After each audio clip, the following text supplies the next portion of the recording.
जय जगन्नाथ दर्शक बंधु आमर कर्मर फल आमको ही भोग करने को पड़ो। आम जेपरी कर्म करवा से ही कर्मर फल आमको ही भोग करने को पड़ो। जदि आम आंब गछटे लगेचे से आमको आंब फल ही मिल। जदि आम लीम गछटे लगेचे से आमको लीम पत्र ही मिल खावाई।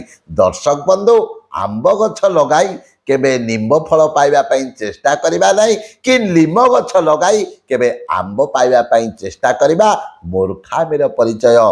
कोई नो काक सुख दुख कर दाता निज कृत कर्म भोग सब भ्राता। लखनलाल जी भगवान श्री राम को कहते भाई कोई न काक सुख दुख कर दाता निज कृत कर्म भोग सब भ्राता।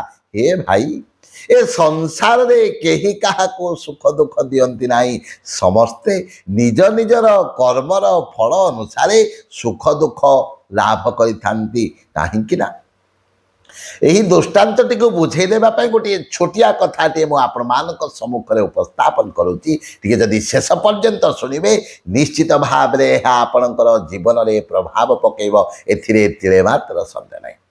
दर्शक बंधु जड़े स्त्री लोकटीए प्रत्येक दिन कौन करती घरे जो रुटी प्रस्तुत करती घर लोक खावाई से गोटे रुटी टे प्रत्येक दिन सकाल आनी कौन करती बाहर टांगी दियंती। घर बाहर आनी टांगी दियंती कौन सी पशु पक्षी खाइबे बोली भाभी। किंतु से कौन होता ना गोटे भिकारी लोकटे प्रत्येक दिन से रुटी टी को आसी नहीं जाए। से माँ लोक जनक देखती एवं कहती ए लोकटा सब बेले आसी रुटीटा नहीं जाउची एवं नेला बेले कौन कहूची यार फल तुमको निश्चित भाव में मिल एभली तुमको निश्चित भाव में मिल। से कथाटा माँ लोकटी को भल लगे ना से स्त्री लोकटी को भल ना कहीं लोक जनक कहूची एभली तुमको निश्चित भाव में प्राप्ति हम।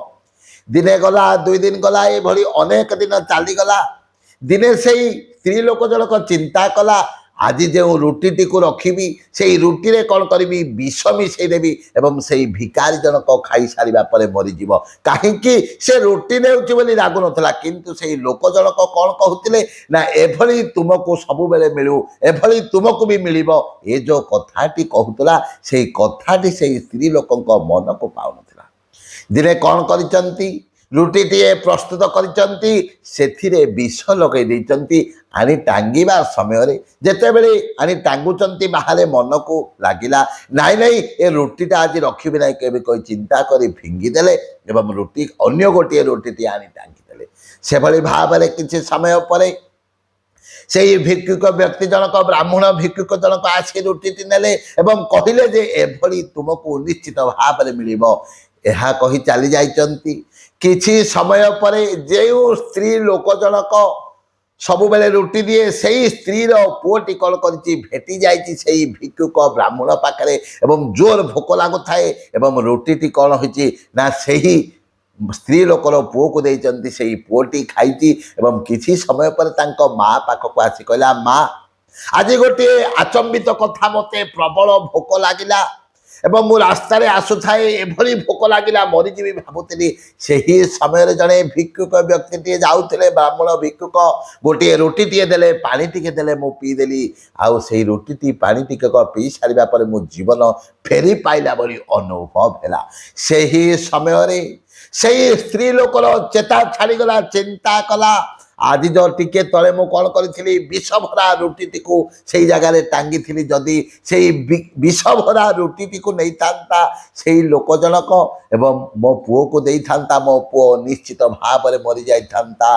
कहिबार कथा कोई न काक सुख दुख कर दाता निज कृत कर्म भोग सब भ्राता। आमे जदि काहाको साहाय्य करिचे प्रतिबदल आमको निश्चित भाव में साहाय्य मिल। आम जदि क्या दुख देचे का मनरे कष्ट देचे परशु अपहरण करिचे अन्य को विपद मध्य को ठेरी देचे परवर्ती पर्याय आमको निश्चित भाव में विपत्ति माड़ी आसो। एथिरे तिले मात्र संदेह नहीं। तेणु दर्शक बंधु यही भिडियो माध्यम मुझे आपण मानक विनम्र निवेदन करी कहवाक चाहे ଯଦି ଆପଣଙ୍କ ପାଖରେ ଟଙ୍କା ଅଛି ଅନ୍ୟର ଉପକାରରେ କିଛି ଲଗାନ୍ତୁ, ସମାଜର ମଙ୍ଗଳରେ କିଛି ଲଗାନ୍ତୁ, ପ୍ରଭୁଙ୍କ କାମରେ କିଛି ଲଗାନ୍ତୁ। ଏହା ନିଶ୍ଚିତ ଭାବରେ ଆପଣଙ୍କର ମଙ୍ଗଳ ହେବ। ନଚେତ ଟଙ୍କା ଥିବ, ପଇସା ଥିବ, ଦେଖି ଦେଖି ଜୀବନ ଚାଲିଯିବ, କିଛି ସେଇ ଟଙ୍କାର ଉପଯୋଗ ହେବ ନାହିଁ। ଜୟ ଜୟ ଜଗନ୍ନାଥ, ଜୟ ଜୟ ଜଗନ୍ନାଥ, ଜୟ ଜୟ।